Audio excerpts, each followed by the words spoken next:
పూర్వకాలంలో సూర్యవంశంలో జన్మించిన హరిశ్చంద్రుడు అనే మహారాజు ఉండేవాడు. ఆయన పేరు వినగానే ప్రజలకు ముందుగా గుర్తుకు వచ్చేది సత్యం అనే పదమే. ఎందుకంటే ఆయన జీవితమంతా నిజాయితీ, ధర్మం, వాగ్దానపాలనతో నిండిపోయి ఉండేది. ఆయన పాలించిన రాజ్యం సంపదతో, సస్యశ్యామలతతో కళకళలాడేది. ఉదయం సూర్యోదయం సమయంలో రైతులు ఆనందంగా పొలాలకు వెళ్లేవారు. మార్కెట్లలో వ్యాపారులు నిజాయితీగా వ్యాపారం చేసేవారు. రాత్రివేళల్లో కూడా ప్రజలు ఎలాంటి భయం లేకుండా వీధుల్లో తిరిగేవారు. దొంగతనాలు, అన్యాయాలు, అబద్ధాలు అక్కడ చాలా అరుదుగా కనిపించేవి. ఎందుకంటే వారి రాజు ధర్మానికి ప్రతీక. ప్రజలు, మన రాజు ఉన్నంతకాలం మనకు ఎలాంటి భయం లేదు అని గర్వంగా చెప్పుకునేవారు. రాజ్యంలో చిన్న పిల్లల నుండి వృద్ధుల వరకు అందరి ముఖాల్లో ఒక భద్రతాభావం కనిపించేది. రాజు న్యాయంగా పాలిస్తే ప్రజల జీవితం ఎంత ప్రశాంతంగా ఉంటుందో ఆ రాజ్యాన్ని చూసినవారికి అర్థమయ్యేది. హరిశ్చంద్రుడు ప్రతిరోజు బ్రహ్మముహూర్తంలో లేచి స్నానం చేసి దేవుని ప్రార్థించేవాడు. ఆ తర్వాత కొంతసేపు ఋషుల ఉపదేశాలు వినేవాడు. ధర్మశాస్త్రాలు, రాజనీతులు గురించి తెలుసుకునేవాడు. రాజు అయినా కూడా తాను ఇంకా నేర్చుకోవాల్సింది చాలా ఉందని భావించేవాడు. ఆ తర్వాత రాజసభకు వెళ్లి ప్రజల సమస్యలు వింటుండేవాడు. ఎవరైనా అన్యాయం జరిగిందని వస్తే వెంటనే దానికి పరిష్కారం చూపించేవాడు. ఆయన తీర్పులు అంత న్యాయంగా ఉండేవి కాబట్టి శత్రువులు కూడా ఆయనను గౌరవించేవారు. చాలా మంది ఇతర రాజ్యాల నుండి వచ్చి, ఇలాంటి న్యాయం మేమెప్పుడూ చూడలేదు అని ఆశ్చర్యపోయేవారు. ఒకసారి ఇద్దరు సోదరులు భూమి విషయంలో గొడవపడ్డారు. ఇద్దరూ తమదే నిజమని వాదించారు. హరిశ్చంద్రుడు ఓపికగా వారి మాటలు విని, గ్రామస్థులను ప్రశ్నించి, చివరకు అసలు నిజాన్ని బయటపెట్టాడు. తీర్పు చెప్పిన తర్వాత కూడా ఓడిపోయిన వ్యక్తి మనసు నొచ్చుకోకుండా అతనికి ధైర్యం చెప్పాడు. అదే ఆయన గొప్పతనం. ఆయన భార్య తారామతి ఎంతో గుణవంతురాలు. ఆమె రాజమహిషి అయినా గర్వం ఉండేది కాదు. రాజభవనంలో ఎన్నో సేవకులు ఉన్నా, వారితో కూడా ప్రేమగా మాట్లాడేది. పేదవాళ్లకు ఆహారం పంపించేది. అనాథ పిల్లలను చూసి జాలిపడేది. రాజ్యంలో ఎక్కడైనా ఒక స్త్రీ కష్టాల్లో ఉందని తెలిసినా ఆమె మనసు కదిలిపోయేది. కొన్నిసార్లు మారువేషంలో బయటకు వెళ్లి ప్రజల పరిస్థితిని తెలుసుకునేది. ప్రజలు ఆమెను చూసి, మన రాణి నిజంగా తల్లిలాంటి వ్యక్తి అని అనుకునేవారు. ఆమె భర్తను కేవలం రాజుగానే కాదు, ధర్మమూర్తిగా భావించేది. హరిశ్చంద్రుడు అలసిపోయి వచ్చినప్పుడు ఆయనకు ధైర్యం చెప్పేది. ఆయన మనసులో ఏ బాధ ఉన్నా గుర్తించగలిగేది. ఇద్దరి మధ్య ఉన్న ప్రేమ కేవలం భార్యాభర్తల ప్రేమ మాత్రమే కాదు, పరస్పర గౌరవంతో నిండిన పవిత్రమైన బంధం. వారికి లోహితాశ్వుడు అనే చిన్న కుమారుడు ఉండేవాడు. అతను ఎంతో అమాయకంగా, చురుకుగా ఉండేవాడు. రాజభవనంలో పరుగులు తీస్తూ అందరినీ నవ్వించేవాడు. చిన్నవాడు రాజసభలోకి పరిగెత్తుకుంటూ వచ్చి తండ్రి ఒడిలో కూర్చుంటే, హరిశ్చంద్రుడు ఎంతటి రాజకార్యాల్లో ఉన్నా చిరునవ్వు నవ్వేవాడు. తారామతి అతన్ని చూసి ఆనందపడేది. సాయంత్రం వేళల్లో హరిశ్చంద్రుడు తన కుమారుడితో ఉద్యానవనంలో నడిచేవాడు. అక్కడ పూల సువాసనలు గాలిలో తేలుతూ ఉండేవి. పక్షుల కిలకిలారావాలు వినిపించేవి. ఆ సమయంలో హరిశ్చంద్రుడు తన కుమారుడికి చిన్న చిన్న ధర్మకథలు చెప్పేవాడు. అండాకారం పాయింట్. ఎప్పుడూ అబద్ధం చెప్పకూడదు, బలహీనులను కాపాడాలి, పెద్దలను గౌరవించాలి అని నేర్పించేవాడు. చిన్న లోహితాశ్వుడు అమాయకంగా తల ఊపుతూ వినేవాడు. ఆ దృశ్యం చూసినవారికి ఆ కుటుంబం దేవతల కుటుంబంలా అనిపించేది. ఒకసారి రాజ్యంలో తీవ్రమైన కరువు వచ్చింది. వర్షాలు పడలేదు. పొలాలు ఎండిపోయాయి. రైతుల ముఖాల్లో భయం కనిపించింది. కొంతమంది ఆకలితో అలమటించడం ప్రారంభించారు. ఈ విషయానికి తెలుసుకున్న హరిశ్చంద్రుడు వెంటనే రాజభండారాలను తెరవమని ఆజ్ఞాపించాడు. ప్రజల కడుపు నిండకపోతే ఈ సంపదకు విలువ లేదు అని అన్నాడు. రాజ్యంలో ప్రతి గ్రామానికి ధాన్యం పంపించాడు. పేదలకు ఉచితంగా ఆహారం అందించాడు. ఆ సమయంలో తారామతి కూడా స్వయంగా ఆహారం వడ్డించింది. చిన్న పిల్లలు ఆకలితో ఏడుస్తుండగా ఆమె కళ్లలో కన్నీళ్లు వచ్చాయి. రాజు ప్రజలను తన కుటుంబంలా చూడాలి అని ఆమె చెప్పింది. ప్రజలు తమ రాజును, రాణిని చూసి ఆశీర్వదించారు. ఇలాంటి రాజు ఉండటం మా అదృష్టం అని భావించారు. ఇలా రాజ్యం సుఖశాంతులతో సాగుతుండగా, దేవలోకంలో ఒకరోజు మహర్షి విశ్వామిత్రుడు హరిశ్చంద్రుడి గురించి విన్నాడు. ఈ భూమిపై నిజంగా ఎప్పుడూ అబద్ధం చెప్పని రాజు ఉన్నాడా అని ఆశ్చర్యపోయాడు. కొంతమంది ఋషులు, దేవతలు కూడా హరిశ్చంద్రుడి సత్యనిష్టను ప్రశంసించారు. అప్పుడు విశ్వామిత్రుడి మనసులో ఒక ఆలోచన వచ్చింది. అతని సత్యం ఎంత బలమైనదో పరీక్షించాలి అని నిర్ణయించుకున్నాడు. ఎందుకంటే పరిస్థితులు అనుకూలంగా ఉన్నప్పుడు ధర్మం పాటించడం సులభం. కానీ కష్టాల్లో కూడా అదే ధర్మాన్ని కాపాడగలిగితేనే నిజమైన మహాత్ముడు అవుతాడు. విశ్వామిత్రుడు హరిశ్చంద్రుడి జీవితంలో ఒక గొప్ప పరీక్షను తీసుకురావాలని నిర్ణయించాడు. ఒక రాత్రి రాజభవనం నిశ్శబ్దంగా ఉంది. చంద్రుడు ఆకాశంలో వెండి కాంతి చల్లుతున్నాడు. గాలి నెమ్మదిగా వీచుతోంది. అందరూ నిద్రలో ఉండగా హరిశ్చంద్రుడికి ఒక విచిత్రమైన కల వచ్చింది. ఆ కలలో విశ్వామిత్రుడు ప్రత్యక్షమయ్యాడు. ఆయన కళ్లలో గంభీరత కనిపిస్తోంది. రాజా, నీవు నాకు దానం ఇస్తానని మాటిచ్చావు. ఆ మాట నిలబెట్టుకోవాలి అని అన్నాడు. ఆ స్వరం చాలా స్పష్టంగా వినిపించింది. హరిశ్చంద్రుడు ఒక్కసారిగా లేచాడు. గుండె వేగంగా కొట్టుకుంటోంది. అది కలే అయినా ఆ మాటలు అతని మనసులో గట్టిగా మిగిలిపోయాయి.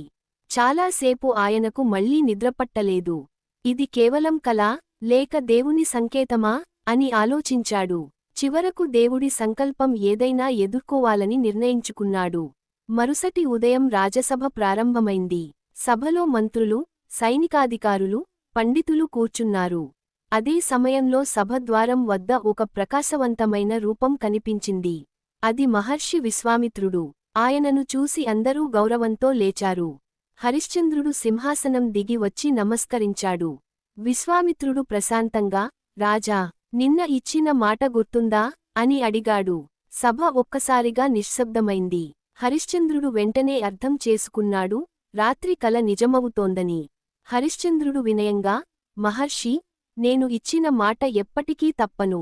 మీకు ఏమి కావాలో చెప్పండి అన్నాడు. అప్పుడు విశ్వామిత్రుడు సభ మొత్తం నిశ్శబ్దమయ్యేలా ఒక మాట అన్నాడు. నీ రాజ్యం మొత్తం నాకు దానం చేయి. ఆ మాట విన్న వెంటనే సభలో కలకలం చెలరేగింది. కొంతమంది మంత్రులు భయంతో ఒకరినొకరు చూసుకున్నారు. ప్రజలు ఆశ్చర్యంతో నిలిచిపోయారు. తారామతి గుండె ఒక్కసారిగా బరువైంది. కాని హరిశ్చంద్రుడి ముఖంలో మాత్రం ఎలాంటి సందేహం కనిపించలేదు. ఆయన నెమ్మదిగా తన కిరీటాన్ని తీశాడు. ఆ కిరీటం అతని అధికారానికి, గౌరవానికి ప్రతీక. అయినా ఆయన దానిని విశ్వామిత్రుడి పాదాల దగ్గర ఉంచి, ఇప్పటి నుండి ఈ రాజ్యం మీదే మహర్షి అని ప్రశాంతంగా అన్నాడు. ఆ క్షణం చూసి సభలో చాలామంది కన్నీళ్లు పెట్టుకున్నారు. కాని పరీక్ష అక్కడితో పూర్తికాలేదు. విశ్వామిత్రుడు కొద్దిసేపు నిశ్శబ్దంగా హరిశ్చంద్రుడిని చూశాడు. ఆ తర్వాత మళ్లీ గంభీరంగా మాట్లాడాడు. రాజా, నీవు రాజ్యాన్ని దానం చేశావు. కాని ప్రతి దానానికి దక్షిణ కూడా ఉండాలి. దక్షిణ లేకుండా దానం సంపూర్ణం కాదు అని అన్నాడు. ఆ మాట విన్న వెంటనే సభలో మళ్లీ నిశ్శబ్దం అలుముకుంది. ఇప్పుడు హరిశ్చంద్రుడి దగ్గర ఏమీ లేదు. రాజ్యం లేదు, సంపద లేదు, అధికారమూ లేదు. అయినా ఆయన ముఖంలో నిరాశ కనిపించలేదు. కొద్దిసేపు తలవంచి ఆలోచించి, మహర్షి, నేను మీకు దక్షిణ తప్పకుండా చెల్లిస్తాను. కొంత సమయం ఇవ్వండి అని వినయంగా అన్నాడు. విశ్వామిత్రుడు అంగీకరించాడు. కాని ఆ క్షణం నుంచే హరిశ్చంద్రుడి జీవితంలో నిజమైన పరీక్ష ప్రారంభమైంది.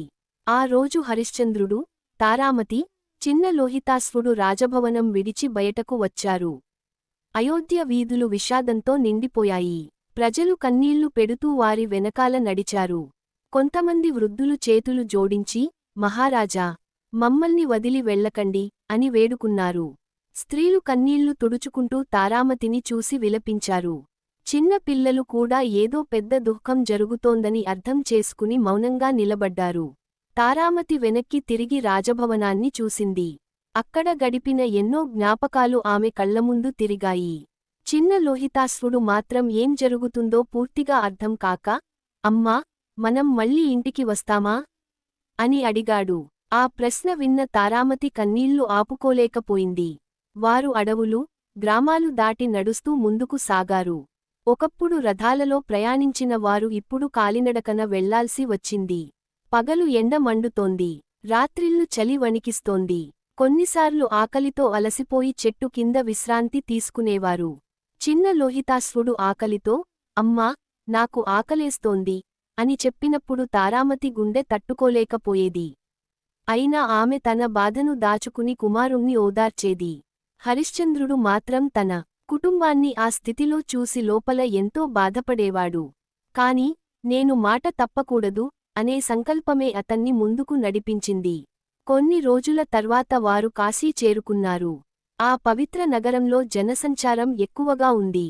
ఆలయ ఘంటాలు మోగుతున్నాయి. గంగానది ప్రశాంతంగా ప్రవహిస్తోంది. కాని ఆ పవిత్ర నగరంలో కూడా వారి బాధ తగ్గలేదు. దక్షిణ చెల్లించడానికి ఇంకా డబ్బు దొరకలేదు. చాలా ప్రయత్నాలు చేసినా ఎవరూ సహాయం చేయలేదు. చివరకు హరిశ్చంద్రుడు ఒక భయంకరమైన నిర్ణయం తీసుకోవాల్సి వచ్చింది. తారామతిని, చిన్న లోహితాశ్వుణ్ణి ఒక బ్రాహ్మణుడికి సేవకులుగా అప్పగించాలని నిర్ణయించాడు. ఆ ఆలోచన వచ్చిన క్షణమే అతని హృదయం పగిలిపోయినట్టయింది. ఆ క్షణం చాలా హృదయవిదారకంగా మారింది. తారామతి తన భర్త ముఖాన్ని చూసింది. ఆయన కళ్లలో ఎంత బాధ ఉందో ఆమెకు అర్థమైంది. అయినా ఆమె ఒక్క మాట కూడా అనలేదు. ఎందుకంటే తన భర్త ధర్మం కోసం ఈ త్యాగం చేస్తున్నాడని ఆమెకు తెలుసు. చిన్న లోహితాశ్వుడు భయంతో తండ్రి చేతిని పట్టుకుని, నాన్నా, నువ్వు మాతో రావా? అని ఏడ్చాడు. ఆ మాట విన్న హరిశ్చంద్రుడి కళ్లలో కన్నీళ్లు నిండిపోయాయి. కాని ఆయన తన మనసును గట్టిపరచుకున్నాడు. నాన్న త్వరలో వస్తాడు బిడ్డా అని మాత్రమే చెప్పగలిగాడు. తారామతి తన కుమారుణ్ణి దగ్గరకు తీసుకుని కన్నీళ్లు దాచుకుంది. తర్వాత హరిశ్చంద్రుడు తాను కూడా ఒక శ్మశానంలో పనిచేసే వ్యక్తికి అమ్ముడయ్యాడు. ఒకప్పుడు బంగారు సింహాసనంపై కూర్చున్న రాజు ఇప్పుడు చితుల మధ్య జీవించాల్సి వచ్చింది. అక్కడ ఎప్పుడూ పొగ, బూడిద, కన్నీళ్లు మాత్రమే కనిపించేవి. రాత్రిళ్ళు గాలి వీచినప్పుడు చితుల మంటలు కదిలేవి. ఆ దృశ్యాలు అతని మనసును కలచివేసేవి. అతని పని అంత్యక్రియలకు వచ్చే వారివద్ద నుంచి పన్ను తీసుకోవడం. ఒకప్పుడు వేలమంది గౌరవించిన రాజు ఇప్పుడు సాధారణ సేవకుడిలా జీవించాల్సి వచ్చింది. కాని ఆయన ఎప్పుడూ తన బాధను బయటపెట్టలేదు. ఇది కూడా నా ధర్మంలో భాగమే అని భావించాడు. చాలా రాత్రుల్లో హరిశ్చంద్రుడు ఒంటరిగా ఆకాశాన్ని చూస్తూ ఉండేవాడు. చంద్రుణ్ణి చూస్తే తారామతి గుర్తొచ్చేది. చిన్న పిల్లల నవ్వులు వినిపిస్తే లోహితాశ్వుడు గుర్తొచ్చేవాడు. వాళ్ళు ఇప్పుడు ఎలా ఉన్నారో అని మనసులో బాధపడేవాడు. కొన్నిసార్లు ఆయన కళ్లలో కన్నీళ్లు మెరిసేవి. కాని వెంటనే తనను తాను ధైర్యపరచుకునేవాడు. సత్యం కోసం చేస్తున్న త్యాగం ఎప్పుడూ వృధా కాదు అని తన మనసుకు చెప్పుకునేవాడు. ఇక తారామతి జీవితం కూడా ఎంతో కష్టంగా మారింది. ఉదయం నుంచి రాత్రి వరకు పని చేసేది. ఇంటి పనులు చేయడం, నీళ్లు తేవడం, వంట చేయడం అన్నీ ఆమె ఒంటరిగానే చేసేది. చిన్న లోహితాశ్వుడు కూడా తల్లికి సహాయం చేసేవాడు. అయినా తారామతి తన కుమారుడి ముందు బలహీనంగా కనిపించేది కాదు. నీ తండ్రి గొప్పవాడు, మనం కూడా ధర్మం వదలకూడదు అని చెప్పేది. కొన్నిసార్లు రాత్రిళ్ళు కుమారుడు నిద్రపోయాక ఆమె ఒంటరిగా కూర్చుని కన్నీళ్లు పెట్టుకునేది. కాని మరుసటి ఉదయం మళ్లీ ధైర్యంగా లేచి తన పనుల్లో నిమగ్నమయ్యేది. ఒక రోజు ఉదయం తారామతి తన కుమారుడు లోహితాశ్వుణ్ణి ప్రేమగా పిలిచింది. బిడ్డా, ఈరోజు అడవికి వెళ్లి కొంచెం కట్టెలు తీసుకురా. సాయంత్రానికి వంట చేయాలి అని మృదువుగా చెప్పింది. చిన్న లోహితాశ్వుడు వెంటనే ఆనందంగా తల ఊపాడు. అతను చిన్నవాడే అయినా తల్లికి సహాయం చేయాలనే మంచి మనసు కలిగినవాడు. తల్లి ఎంత కష్టపడుతుందో అతను చిన్న వయసులోనే అర్థం చేసుకున్నాడు. అందుకే ఎప్పుడూ ఆమెకు తోడుగా ఉండాలని ప్రయత్నించేవాడు. ఆ ఉదయం ఆకాశం ప్రశాంతంగా ఉంది. అడవిలో పక్షుల కిలకిలారావాలు వినిపిస్తున్నాయి. చెట్ల మధ్య నుంచి సూర్యకిరణాలు నేలపై పడుతూ అందమైన వెలుగులు సృష్టిస్తున్నాయి. లోహితాశ్వుడు తన చిన్న చేతులతో పొడిగా ఉన్న కొమ్మలను ఏరుకుంటూ ముందుకు సాగాడు. కొన్నిసార్లు చిన్న చిన్న పూలను చూసి ఆగిపోయేవాడు. పక్షులు ఎగిరిపోతుంటే ఆశ్చర్యంగా చూసేవాడు. అమాయకమైన అతని మనసులో ఎలాంటి భయం లేదు. త్వరగా కట్టెలు తీసుకెళ్లి అమ్మను సంతోషపెట్టాలి అనే ఆలోచన మాత్రమే ఉంది. కొంతసేపటి తర్వాత అతను అడవిలో కొంచెం లోతుగా వెళ్లాడు. అక్కడ నిశ్శబ్దం ఎక్కువగా ఉంది. గాలి నెమ్మదిగా వీచుతోంది. ఎండిన ఆకులు కాళ్ల కింద చప్పుళ్ళు చేస్తున్నాయి. లోహితాశ్వుడు ఒక పెద్ద చెట్టు దగ్గర పడిపోయిన కొమ్మను తీసుకోవడానికి వంగాడు. అదే సమయంలో ఆ చెట్టు వేర్ల దగ్గర దాక్కుని ఉన్న ఒక విషపూరితమైన పాము ఒక్కసారిగా బయటకు వచ్చింది. అది ఒక్క క్షణంలోనే అతని కాలిని కాటేసింది. లోహితాశ్వుడు ఒక్కసారిగా భయంతో కేక వేశాడు. అమ్మా! ఆ స్వరం అడవిలో మారుమోగింది. చిన్నవాడు వెనక్కి తగ్గడానికి ప్రయత్నించాడు. కాని విషం వేగంగా శరీరంలో వ్యాపించడం ప్రారంభమైంది. అతని చేతిలో ఉన్న కట్టెలు నేలపై పడిపోయాయి. కాళ్ళు వణికాయి. కళ్ల ముందు చీకట్లు కమ్ముకున్నాయి. కొద్దిసేపటికే అతను నేలపై పడిపోయాడు. అతని చిన్న గుండె వేగంగా కొట్టుకుంటోంది. శ్వాస భారంగా మారింది. అతను లేవడానికి ప్రయత్నించాడు. అమ్మ దగ్గరకు వెళ్ళాలి అని మనసులో అనుకున్నాడు. కాని శరీరంలో శక్తి తగ్గిపోతోంది. కళ్లలో నీళ్లు చేరాయి. భయంతో చుట్టూ చూశాడు. కాని అక్కడ ఎవరూ లేరు. అడవి నిశ్శబ్దంగా ఉంది. గాలి శబ్దం మాత్రమే వినిపిస్తోంది. కొద్దిసేపటికే అతని పెదవులు వణికాయి. శరీరం బలహీనమైపోయింది. చిన్న చేతులు మెల్లగా నేలపై జారిపోయాయి. అతని కళ్లలో భయం, అమాయకత్వం కలిసి కనిపించాయి. అమ్మా అని మరోసారి బలహీనంగా పిలిచాడు. ఆ స్వరం చాలా నెమ్మదిగా బయటకు వచ్చింది. ఆ తర్వాత అతని శరీరం కదలకుండా మారిపోయింది. ఇంతలో తారామతికి ఏదో అపశకునం జరిగినట్టుగా అనిపించింది. ఆమె మనసు ఒక్కసారిగా కలవరపడింది. ఎందుకో నా గుండె చాలా భయపడుతోంది అని అనుకుంది. వెంటనే అడవివైపు పరుగెత్తింది. చెట్ల మధ్య ఆందోళనగా తన కుమారుణ్ణి వెతికింది. లోహితాశ్వా, బిడ్డా, ఎక్కడ ఉన్నావు అని గట్టిగా పిలిచింది. కాని ఎలాంటి సమాధానం రాలేదు. కొంత దూరం వెళ్లిన తర్వాత నేలపై పడిపోయిన కట్టెలు కనిపించాయి. వాటిని చూసిన క్షణమే ఆమె గుండెల్లో భయం మరింత పెరిగింది. ఇంకొన్ని అడుగులు ముందుకు వేసింది. అక్కడ నేలపై తన కుమారుడు కదలకుండా పడి ఉన్నాడు. ఆ దృశ్యం చూసిన క్షణం తారామతి గుండె ఆగిపోయినట్టయింది. ఆమె ఒక్కసారిగా పరుగెత్తుకుని వెళ్లి తన కుమారుణ్ణి ఒడిలోకి తీసుకుంది. బిడ్డా, కళ్ళు తెరువు, నాతో మాట్లాడు అంటూ ఏడవసాగింది. ఆమె చేతులు వణికుతున్నాయి. లోహితాశ్వుడి ముఖాన్ని మళ్లీ మళ్లీ తాకింది. అతని శరీరం చల్లబడిపోతుండటం ఆమెకు మరింత భయాన్ని కలిగించింది. కాలిపై పాము కాటు కనిపించింది. అది చూసిన క్షణం ఆమె గట్టిగా విలపించింది. దేవుడా, నా బిడ్డకు ఇది ఎందుకు జరిగింది అని ఆకాశాన్ని చూసి ఏడ్చింది. ఆమె కన్నీళ్లు లోహితాశ్వుడి ముఖంపై పడుతున్నాయి. అతన్ని గట్టిగా హత్తుకుని, నువ్వు నన్ను వదిలి వెళ్లకూడదు బిడ్డా అని విలపించింది. అడవి మొత్తం ఆమె ఏడుపుతో మారుమోగింది. పక్షులు కూడా ఒక్కసారిగా నిశ్శబ్దంగా మారినట్టుగా అనిపించింది. గాలి కూడా బాధతో నెమ్మదిగా వీచింది. తారామతి చాలాసేపు తన కుమారుణ్ణి ఒడిలో పెట్టుకుని కన్నీళ్లు పెట్టుకుంది. కాని ఎంత పిలిచినా, ఎంత ఏడ్చినా చిన్న లోహితాశ్వుడు కళ్ళు తెరవలేదు.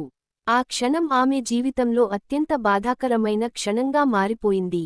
కాని చిన్న లోహితాశ్వుడు తల్లి ఒడిలోనే ప్రాణాలు విడిచాడు. ఆ క్షణం తారామతి ప్రపంచమే ఒక్కసారిగా చీకటిగా మారిపోయింది. ఆమె చేతుల్లో ఉన్న చిన్నవాడి శరీరం క్రమంగా నిశ్చలంగా మారుతోంది. కొద్దిసేపటి క్రితం అమ్మా అని పిలిచిన తన బిడ్డ ఇప్పుడు స్పందించకపోవడం ఆమె హృదయాన్ని ముక్కలు చేసింది. ఆమె వణుకుతున్న చేతులతో అతని ముఖాన్ని మళ్లీ మళ్లీ తాకింది. బిడ్డా, ఒక్కసారి కళ్ళు తెరువు, నాతో మాట్లాడు అంటూ గట్టిగా ఏడ్చింది. కాని ఎలాంటి సమాధానం రాలేదు. ఆమె గుండెల్లో బాధ అలలలా ఉప్పొంగింది. తన కుమారుడి తలను ఒడిలో పెట్టుకుని చాలాసేపు కన్నీళ్లు పెట్టుకుంది. ఆమె ఏడుపు అడవి మొత్తం మారుమోగింది. చెట్లపై కూర్చున్న పక్షులు కూడా ఒక్కసారిగా నిశ్శబ్దంగా మారినట్టుగా అనిపించింది. గాలి కూడా బాధతో నెమ్మదిగా వీచుతోంది. ఆకాశంలో మబ్బులు కమ్ముకుంటున్నాయి.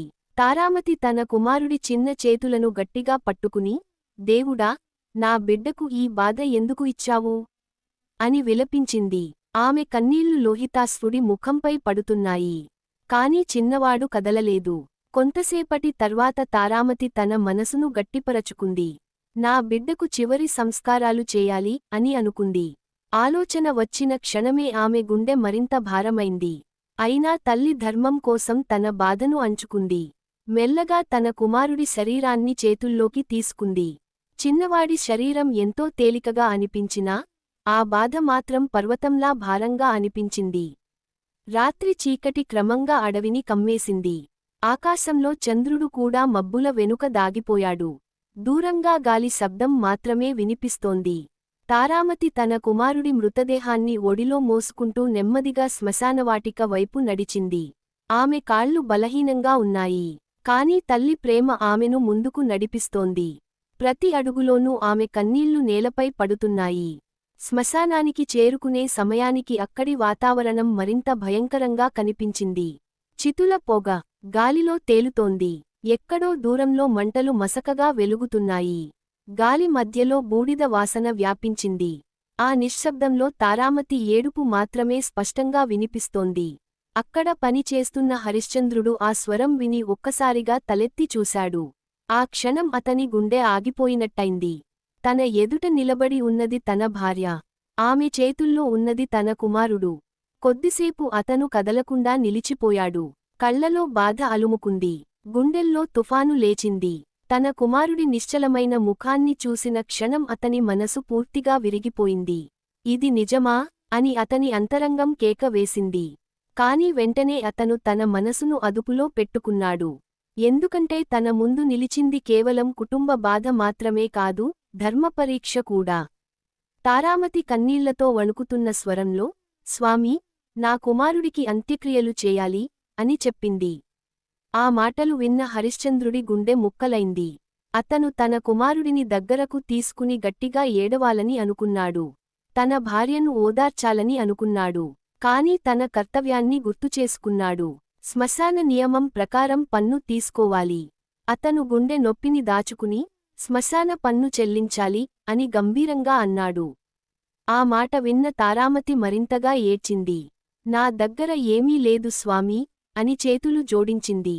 ఆమె కళ్లలో బాధ, నిస్సహాయత, తల్లిదూఖం అన్నీ కలిసి కనిపించాయి. ఆమె తన కుమారుడి ముఖాన్ని చూసి మళ్లీ విలపించింది. నా బిడ్డ చనిపోయాడు. ఇప్పుడు చివరి సంస్కారాలకు కూడా నా దగ్గర ఏమీ లేదు అని ఏడ్చింది. ఆ క్షణం ఆకాశమే బాధతో నిండిపోయినట్టుగా అనిపించింది.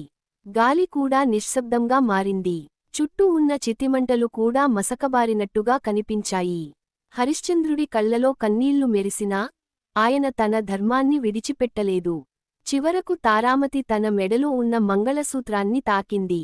అది ఆమెకు కేవలం ఆభరణం కాదు, తన వివాహానికి గుర్తు, తన భర్త ప్రేమకు గుర్తు, తన జీవితానికి ప్రతీక. అయినా తన కుమారుడి అంత్యక్రియల కోసం దానిని ఇవ్వడానికి సిద్ధమైంది. వణుకుతున్న చేతులతో మంగళసూత్రాన్ని తీసేందుకు ప్రయత్నించింది. అదే సమయంలో ఒక్కసారిగా ఆకాశంలో ప్రకాశం వెలిగింది. ఆ వెలుగు క్రమంగా శ్మశానమంతా వ్యాపించింది. గాలి ఒక్కసారిగా మారిపోయింది. చుట్టూ దివ్యమైన శాంతి అలుముకుంది. దేవతలు ప్రత్యక్షమయ్యారు. వారి మధ్య మహర్షి విశ్వామిత్రుడు నిలబడి ఉన్నాడు. ఆయన ముఖంలో చిరునవ్వు కనిపిస్తోంది.